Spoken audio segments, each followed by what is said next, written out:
तो हेलो मेरे यार, आई एम सुप्रीम की इस अमेजिंग एपिसोड में आप सभी लोगों का स्वागत है। तो इस बार जिन्होंने मेंबरशिप ज्वाइन किया है वे हैं चीनू बेहरा।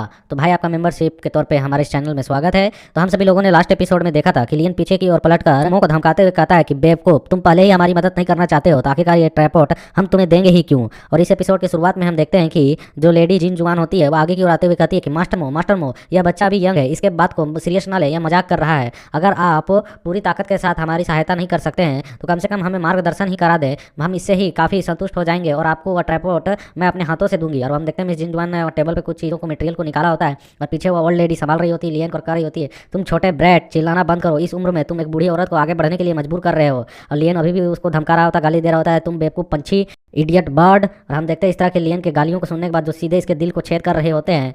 और यहाँ पे जो मिस जिनजुआन होती है कहती है कि मास्टर मो कृपया एक नज़र डालें, ये जो 5 आर्टिफैक्ट है हमारे जिनजुआन कॉमर्स गिल्ड द्वारा रिफाइन किए गए हैं और इसके दूसरी ओर जो है वह यहाँ पर कुछ खरीद के मैंने लाए हैं मार्केट से, इन्हें ध्यान दें। और हमें उस मटेरियलों को दिखाया जाता है जो कि होता है यहाँ पर 3 फ्लावर जेड, ग्रेट स्पिरिचुअल पील और फिर होता है ड्रैगन शेडो थ्रोन। और हम देखते हैं यहाँ पे सेम चीज़ दो मटेरियल होते हैं, मतलब कि इधर ड्रैगन ब्लेड है तो उस ओर भी एक ड्रैगन ब्लेड रखा हुआ है और 4 टर्न पील भी होती है। तो इन सारे मटेरियलों को देखने के बाद लियन भी अपने मन में सोचते हुए कहता है कि यहाँ पे जो ये वस्तुएं रखी हुई हैं, जो 2 मटेरियल रखे हुए हैं और एक बाईं और एक दाईं ओर रखी हुई है, दोनों वो समान चीज़ है लेकिन इनकी क्वालिटी में काफ़ी ज़्यादा डिफरेंस तो दिख रहा है। और हम देखते हैं यहाँ पर जो मुंह होता है वह उन चीज़ों को देखने के बाद कहता है कि प्रेसिडेंट जिनजुआन, आप जो मुझे ये मटेरियल्स दिखा रही हैं वस्तुएं, और मिस जिनजुआन भी कहती है कि मेरी बात को तो सुने, हाल ही में एक अपरिचित व्यापारी गिल्ड उभर आया है और वह हमारे ही देखा देखी एक्सपर्ट जैसी चीज़ें बना रहे हैं, बिल्कुल वैसे ही चीज़ें बनाकर निशाना लगा रहे हैं। उनके सभी उत्पादन बिल्कुल हमारी जैसी ही है, हमसे ही मेल खाती है। और यह सुन लियन कहता है कि उसके सामान की जो क्वालिटी है वह आपकी सामान की तुलना में काफ़ी अच्छी लग रही है। यह सुन वह बताती है कि इतना ही नहीं, उनकी जो कीमतें हैं वह हमारे ओरिजिनल कीमत से भी 10% कम रखी गई है। यहाँ तक कि जब यहाँ पर 4 टर्न पील की बात की जाए और इसका उपयोग करने के बाद इनकी जो क्वालिटी होती है वह 10% अधिक इंप्रूवमेंट देती है हमारी पील के बदौलत अधिक मात्रा में। और वह परेशान होते हुए बोल रही होती है, इससे भी अधिक क्रोधित करने वाली बात यह है कि वे सारे चीज़ें बिल्कुल हमारी ही चीज़ों की जैसी बना रहे हैं और हमसे बेहतर। हमने यहाँ पर हाल ही में 72 टॉप ग्रेड के अलग अलग मटेरियल बनाए थे और उन्होंने भी उन्हीं 72 मटेरियलों को बनाया और हमसे सस्ती कीमत पर और अधिक इफेक्टिव तौर पर उन्हें बेचने की कोशिश की है बाजार में। इस तरीके से तो हम बर्बाद हो जाएंगे। और यहाँ पर वो ओल्ड लेडी बोलती है कि हमें पहले से ही संदेह था कि यह जो गिल्ड है वह थंडर मर्चेंट गिल्ड का एक मुखौटा पहने हुई है और हाल ही में थंडर मर्चेंट गिल्ड हर मोड़ पर हमारा विरोध कर रहा है। अब हमें जाहिर तौर पर यह पता चल चुका है कि वह वही है, क्योंकि उसने यहाँ पर मास्टर मो को भी धमकी दी हुई है हमारी मदद करने से। इसके अलावा केवल उन्हीं के पास ऐसी क्षमता है कि वह इस तरीके के मटेरियल्स को बना सके।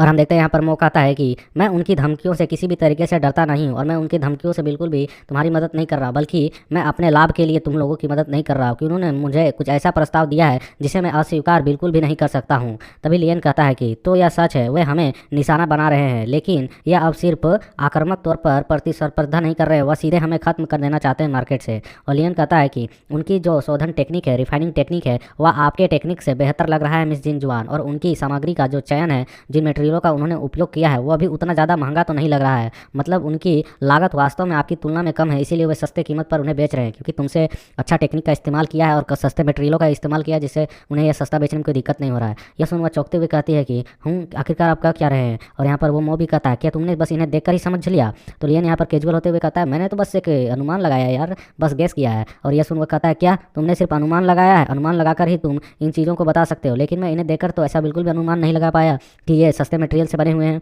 तभी लियन बोलता है कि यहाँ पर एक रिफाइनर की कला सिर्फ 2 चीज़ों पर निर्भर करती है, वो है मटेरियल और मटेरियल को रिफाइन करने वाली टेक्निक पर। यदि आप अभी भी इन्हें नहीं समझ सकते हैं तो आपको सचमुच में वो रिफाइनर कहना बेकार होगा। यह सुनकर वह लड़का गुस्सा होते हुए अपने मन में कहता है कि मुझे इस बिगड़ेल आदमी को अपनी ताकत का अंदाज़ा लगाना देना होगा। और वह मिस जिनजुआन से कहता है कि अगर आपको मुझ पर भरोसा नहीं है तो मिस जिनजुआन, आप अपने कॉमर्स गिल्ड में जाकर रिफाइनरों को ये चीज़ें दे सकती है और उन्हें पूछ सकती है, वे खुद भी इसका अनुमान नहीं लगा सकते हैं। यदि इन्हें एक 8वें दर्जे का रिफाइनर नहीं संभाल पा रहा है, समझ पा रहा है, तो आखिरकार वे क्या ही कर पाएंगे। तभी हम देखते हैं इधर से मिस जिनजुआन कहती है कि तो क्यों ना आप रिवर्स रिफाइनिंग टेक्निक का इस्तेमाल करें, आप एकांत में तो उसी को महारत हासिल करने के लिए गए हुए थे। तभी हम देखते हुए बंदा उदास होते हुए दूसरी ओर जाते हुए कहता है कि रिवर्स रिफाइनिंग के बारे में मेरा जो ज्ञान है वह काफ़ी सीमित है। इससे भी महत्वपूर्ण बात यह है कि मैं इस तरह से आपकी मदद नहीं कर सकता हूँ। अगर मैं ऐसा करता हूँ तो वह थंडर मर्चेंट गिल्ड के साथ समझौता खत्म करने के बराबर होगा।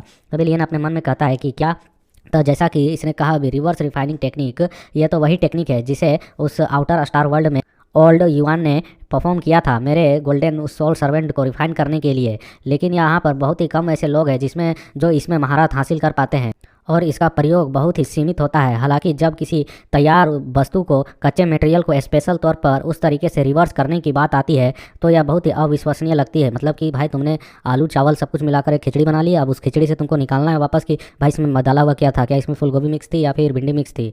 और हम देखते हैं यहाँ पर जो मिस जिनजुआन होती है वह कर रही होती है कि मास्टर मो, मैं बस केवल इतना कहना चाहती हूँ कि आप इन 5 वस्तुओं पर ही उसे ट्राई करके देख लें। लियन कहता है कि जिनजुआन तुम उससे भीख मांगना बंद कर दो, इससे बोलना बेकार है, क्योंकि मुझे तो ऐसा लगता है कि ऐसा नहीं है कि यह हमारी मदद करने के लिए इनकार कर रहा है, बल्कि ऐसा इसलिए है कि वह इसके लायक ही नहीं है, उसके पास क्षमता ही नहीं है इसे करने की। यहाँ तक कि अगर युवान गाव हान स्वयं यहाँ पर आ जाए तो भी वह इन 5 मटेरियलों को अलग नहीं कर सकता है, मतलब रिवर्स नहीं कर सकता है, पलट नहीं सकता है। वह इन्हें करने के लिए अभी भी सक्षम नहीं हुआ है। तभी वो पलट कर चिल्लाते हुए कहता है कि ओए, आखिरकार तुम्हारा हिम्मत कैसे हुआ मेरे मास्टर का नाम लेकर बुलाने की? तुम तो बहुत ही बदतमीज हो। तभी हम देखते इस बात को सुनने के साथ लियन वहाँ पर युवान गावहान की तरह एक टोपी पहन लेता है उसके बाल की नकल करने के लिए, और वह कह रहा होता है मैं अभी जो कहा मैं उसे दोबारा कहूँगा, तुम क्या ही कर लोगे? क्या तुम मुझे मार डालोगे? क्या तुम्हारे पास इतनी क्षमता भी है? मैं ना केवल उसका नाम लूंगा बल्कि उसी की तरह कॉपी करके भी दिखाऊंगा, बोलो तुम मेरा क्या ही कर लोगे? और हम देखते हैं इस तरीके की नौटंकी को सुनकर वह गुस्सा कर रहा होता, खुद के गुस्से को कंट्रोल कर रहा होता है, कह रहा होता है मैं तुम्हारे झांसे में नहीं आने वाला हूँ, तुम्हारी बातों में आकर मैं इन चीज़ों को नहीं करने वाला हूँ, मैं नहीं फंसूंगा, मैं नहीं फंसूंगा। और हम देखते हैं यहाँ पर लियन उसका मजाक उड़ाते हुए कहता है क्या तुम उस सम्मान के लायक भी हो? यहाँ तक कि अगर युवान गावहान खुद भी यहाँ होते तो भी वह यह काम को नहीं कर पाते। अगर आपको मुझ पर विश्वास नहीं है तो मैं शर्त लगाने को भी तैयार हूँ कि वह नहीं कर सकता है। और हम देखते हैं इस तरीके के बदतमीजी को सुनकर वह कहता है कि तुम यहाँ पर शर्त लगाना चाहते हो मेरे मास्टर से? क्या तुम जानते भी हो तुम उनके लायक भी नहीं हो शर्त लगाने के लिए? उससे पहले तुम्हें मेरा सामना करना होगा। मैं तुरंत यहाँ पर आत्मसमर्पण नहीं करने वाला हूँ तुम्हारे सामने। तभी हम देखते हैं यहाँ पर लियन अचानक सीरियस हो जाता है, सीरियस टोन में कहता है कि अगर मैं हार गया तुमसे मुकाबले में तो मैं अपना सिर यहीं पर तुम्हें सौंप दूंगा, सिर काट के दे दूंगा। यदि तुम हार गए तो तुम एक बात को याद कर लो, तुम नानू सिटी में जब तक रहोगे तुम्हें मेरे आज्ञा का पालन करना होगा। क्या तुम मुझसे शर्त लगाने को तैयार हो? तेरी मास्टर की कोई बात नहीं है तो तेरे को ही देख लेता हूँ। और वह कहता है कि युवान गावहान के स्टूडेंट के रूप में क्या आपके गुरु का कोई सम्मान भी है? क्या तुम अपने मास्टर के सम्मान के लिए मुझसे लड़ सकते हो? और तभी हम देखते हैं सुनकर वो भी सीरियस हो जाता है, चौंक जाता है, कहता है व्हाट, तुमने आखिरकार कहा क्या? मेरे मास्टर के सम्मान की बात कर रहे हो? अगर तुम हार गए तो तुम अपने सर को देने के लिए तैयार रहना, तुम यह बात जान लो। तभी हम देखते हैं पर लियन उसकी ओर देखकर बस स्माइल पास करता है और उससे कहता है कि युवान गावहान के स्टूडेंट के रूप में अपनी पहचान को तुम शर्त में लगा सकते हो। क्या आप होली क्षेत्र में वापस नहीं लौटना चाहते हो? जरा मैं भी तो देखूँ तुम उसके योग्य हुए हो कि नहीं, और उस चीज़ को तुम सिद्ध कर सकते हो कि नहीं। यह सुन वह कहता है कि मुझ पर दबाव डालने के लिए तुमने यहाँ पर मेरे मास्टर का नाम का उपयोग किया है, अब इसका उपयोग करना बंद कर दो। और एक बात जान लो, पहले तो मुझे चुनौती तुमने दे दी है और मैं अब इसे स्वीकार कर लेता हूँ, लेकिन तुमने यहाँ बार बार जो मेरे मास्टर का अनादर किया है उसे साफ करने के लिए मैं तुम्हारे खून से उनके जो तुमने अभद्र शब्द कहे हैं उन्हें मिटाऊंगा, तुम्हारे खून से उन्हें धो डालूंगा। तभी हम देखते हैं यहाँ पे जिनजुआन कहती है मास्टर मो, मास्टर मो, मास्टर लिए। और यहाँ पर मो जो होता है उसे रोकते हुए कहता है कि अब और कुछ मत कहो, मैंने पहले ही चुनौती स्वीकार कर ली है, अब हम यहाँ पर किस तरीके से लड़ने वाले हैं उसकी बात होगी। और हम देखते हैं इन चीज़ों को सुनकर सोचकर ही जो जिनजुआन होती है वह परेशान हो जाती है और अपने मन में कहती है अगर मुझे पता होता कि ऐसा होने वाला है तो मैं लियन को यहाँ पर बिल्कुल नहीं लाती। अब भले ही हम मो को यहाँ पर अपमानित नहीं कर सकते हैं लेकिन लियन को भी तो चोट नहीं पहुँचा सकते हैं। और इसे यहाँ पर लग रहा होता है कि जैसे 2 बिल्लियाँ आपस में लड़ रही हों। और वह कहती है अपने मन में कि अन्यथा यदि यहाँ पर लियन को कुछ भी होता है तो इससे तियानू मर्चेंट गिल्ड में होने वाली वह कंपटीशन खत्म हो जाएगी और पूरी तरह से तियानू मर्चेंट गिल्ड खत्म हो जाएगा। और तभी हम देखते हैं लियन से यहाँ पर जो युवान होता है वह कह रहा होता है लियन तुम क्या सोच रहे हो? मेरे स्टूडेंट के साथ तुम यहाँ पर प्रतिस्पर्धा करके क्या हासिल करना चाहते हो? तुम यहाँ पर अपना सर दांव में लगा रहे हो? क्या तुम किसी तरह के चाल को चलने की योजना बना रहे हो? खबरदार जो तुमने मेरे स्टूडेंट को हानि पहुंचाई तो। तभी लियन कहता है मियाओ। यहाँ पर वो उसे बोलता है कि बस अपनी आंखों को खोलकर तुम देखो कि मैं तुम्हारे स्टूडेंट को कैसे हराता हूँ। यहाँ पर सोल की शक्ति ही सब कुछ नहीं होती है, मुझे उसे एक उचित सबक सिखाने की आवश्यकता है, इसलिए तुम इसे ध्यान से देखो। मैं यह चीज़ तुम्हारे लिए फ्री में करने वाला हूँ, मतलब उसके स्टूडेंट को सुधार देगा यार। तभी लियन कहता है कि चलो तो इस कंपटीशन को थोड़ा सा सरल बनाया जाए और सटीक बनाया जाए। कोई भी वस्तु चुन लें, जिनजुआन उन सभी सामग्रियों को उपलब्ध कराएगी और हम दोनों मिलकर एक टॉप ग्रेड की पिल को रिफाइन करेंगे। जो भी सबसे अच्छा और गुणवत्ता वाला और सबसे बेस्ट क्वालिटी का पिल बनाएगा वह इस कंपटीशन को जीत जाएगा। मो कहता है कि क्या वाकई तुम इस तरीके से कंपटीशन को करने वाले हो? यहाँ पर तुम्हारी चालाकी बिल्कुल भी नहीं चलने वाली है। तभी यहाँ पर जिनजुआन कहती है कि यह बहुत ही सुविधाजनक है लेकिन मेरे पास अभी फिलहाल कोई मटेरियल है ही नहीं। तो मास्टर मो चलो इस प्रतियोगिता को यहीं बंद कर देते हैं। यंग मास्टर लियन लियन इसे यहीं पर रोक दें। तभी हम देखते हैं यहाँ पर जो होता है वो चिल्लाकर कहता है कि ठीक है, मैं अंत तक यहाँ पर तुम्हारे साथ खेलने के लिए तैयार हूँ, तुम खुद ही यह सब कुछ झेलने वाले हो, इसलिए यहाँ पर मुझको बाद में दोस्त बिल्कुल मत देना। और वह अपने स्टूडेंट को चिल्लाकर बुलाता है और कहता है कि छोटे जुआन जी। और हम देखते हुए दौड़ते हुए आता है और कहता है कि उससे कि फोर्थ टर्न पिल बनाने की सारी मटेरियल्स को यहाँ पर लेकर आ जाओ 2 सेट में। और वह कहता है कि जैसा आप कहें आदेश दे मास्टर। और हम देखते हैं यहाँ पर उसने पूरे एक ट्रेजर बॉक्स ला कर रख दिया होता है। कहता है कि है जैसा कि मास्टर ने कहा यहाँ सारे मटेरियल है, तुम इनकी जांच कर सकते हो और इन्हें चुन सकते हो। लियन कहता है इससे कोई फर्क नहीं पड़ता है। और हम देखते हैं यहाँ पर लियन तुरंत ही अपने बॉडी में ड्रैगन के सोल को फ्यूज करने की टेक्निक का इस्तेमाल करता है। और वह अपने मन में कहता है कि डिमोनिक ड्रैगन सोल फ्यूजन। और वह यहाँ पर अपने पावर को शो ऑफ कर रहा होता है। इस पावर को देखकर मिस जिनजुआन कहती है आखिर यह किस तरीके का बकवास है, ये कर क्या रहा है। और ड्रैगन भी कहता है कि बिना किसी कारण के तुम यहाँ पर फ्यूजन टेक्निक का उपयोग करना बंद करोगे, अगर तुम बाद में मुझसे अलग नहीं हो पाए तो इसके लिए मुझे मत कहना। और यहाँ पर मामूली सी चीज़ को रिफाइन करने के लिए तुम इन चीज़ों को दिखावा क्यों बढ़ा रहे हो। अगर तुम्हें उस बच्चे को परेशान करना है तो उसे घसीट कर वर्ल्ड मोमेंटम के अंदर ले जाओ और उसे पीट पीट कर सीधा कर दो, सारी परेशानी ही खत्म हो जाएगी। इतना दिखावा क्यों कर रहे हो। यह सुन लियन कहता है कि जब मैं कर रहा हूँ तो बस तुम शांत हो जाओ, यहाँ बकवास करना तुम बंद करो। यहाँ पर किसी भी तरीके से तुम मुझे प्रभावित नहीं कर सकते, मतलब कि मुझसे जुड़े नहीं रह सकते, उन चीज़ों को मैं संभाल लूँगा। और यहाँ पर देखते हैं वो कहता है कि क्या यह मोस्टर क्लैन का कोई गुप्त टेक्निक है। लियन ये सुन हंसते हुए कहता है कि तुम यहाँ पर इस टेक्निक को भी नहीं पहचान सकते हो, लगता है कि तुम्हें अभी अपने मास्टर युवान गावहान से अभी भी बहुत कुछ सीखना बाकी है। और ये लड़का अपने मन में कर रहा होता है मो कि उसकी सोल शक्ति तुरंत ही 6 टियर की पीक पर पहुँच चुकी है, मतलब 7 टियर के बराबर। और वहाँ पर हम देखते हैं लियन वहाँ पर अपने टेक्निक को इस्तेमाल करना स्टार्ट करता है। और उसके टेक्निक को देखकर यहाँ पर जो मोह होता है वो भी काफ़ी हैरान हो चुका होता है। और हम देखते हुए अपने मन में कर रहा होता है क्या वह यहाँ पर बिना ट्राइपॉड का ही प्रतिस्पर्धा करने वाला है, क्या वो इस तरीके से चाहता है। तो ठीक है, जरा मैं भी देखूं कि इसके पास कितना टैलेंट है और वह किस तरीके का योजना बना रहा है। और वो भी उसी तरीके से रिफाइन करना चालू करता है, मतलब हवा में ही रिफाइन करना है और वो भी बिना ट्राइपॉड के ही। और वह भी वहाँ पर हवा में एक फॉर्मेशन को बिछाने लगता है रिफाइन करने के लिए। लियन दूसरी ओर से अपनी पूरी एनर्जी के साथ, पूरी ताकत के साथ अपने फॉर्मेशन में जान झोंक रहा होता है, किसी तरह के फिंगर टेक्निक्स का उपयोग कर रहा होता है। उसे इस तरीके से अचानक घूम घूम कर इस तरीके से फॉर्मेशन को बनाते हुए देखकर उसका स्टूडेंट हंसते हुए कहता हो देखो तो यह कितना मजाकिया, आखिर ये लड़का कर क्या रहा है। और जो मिस जिनजुआन होती है वह परेशान हो चुकी होती है और कहती है यह सब कुछ खत्म हो गया, इतने कम टैलेंट के साथ इतने शौकीय खिलाड़ी को इतने टॉप ग्रेड के एल्केमिस्ट के साथ मुकाबला करना, आखिरकार लिंगन ने इसे यहाँ पर चुना ही क्यों। और हम देखते हैं यहाँ पर जो युवान गावहान होता है वह कह रहा होता है लियन यह जो fly petals and snow technique है तुमने इसे आखिरकार सीखा कहाँ से। और हम देखते हैं लियन अपने पूरी तरह से फोकस में होता है और वह कह रहा होता है कि क्या तुम यहाँ पर अपनी इन छोटी छोटी बातों से मेरा ध्यान भटकाने की कोशिश कर रहे हो ताकि तुम्हारा स्टूडेंट यहाँ जीत सके। ऐसा नहीं होने वाला है। और हम देखते हैं लियन फुल फोकस करके अपने परफॉर्मेशन को बनाने में दिया रहा होता है ध्यान। और यहाँ पर ओल्ड युवान अपने मन में कह रहा होता है कि लियन की जो हरकतें हैं वह बिल्कुल बेदिमाग वाली हैं, मतलब उन्हें समझ नहीं सकता है, हर हरकत एकदम सटीक लग रही है मुझे देखने पर। यहाँ पर जो वो फॉर्मेशन को बिछा रहा है, जो टेक्निक का इस्तेमाल कर रहा है, यह बिल्कुल सटीक मालूम हो रही है मुझे, मानो वो शुरू से ही इन चीज़ों को चाहता था। ऐसा भी महत्वपूर्ण बात यहाँ पर यह है कि यहाँ पर जो मोह है वह भी काफ़ी टैलेंटेड है और वह भी इस चीज़ को यहाँ पर नज़रअंदाज कर चुका है। और हम देखते हैं लियन यहाँ पर लगातार यहाँ पर मटेरियलों को रिफाइन करना चालू कर दिया होता है घूम घूम कर ही। और उस चीज़ को देखकर वह कह रहा होता है अपने मन में कि जो लियन है और जो उसको मटेरियल्स को रिफाइन करने की टेक्निक है, उनके निष्कर्ष की गति बहुत ही प्योर है। सीधे सीधे कहूँ तो वह मोह से आगे अभी ही निकल चुका है। और दूसरे शब्दों में उसकी जो फॉर्मेशन है यहाँ पर वह टॉप ग्रेड की मुझे लग रही है। लेकिन लियन ने यहाँ जीत को हासिल कर ली तो।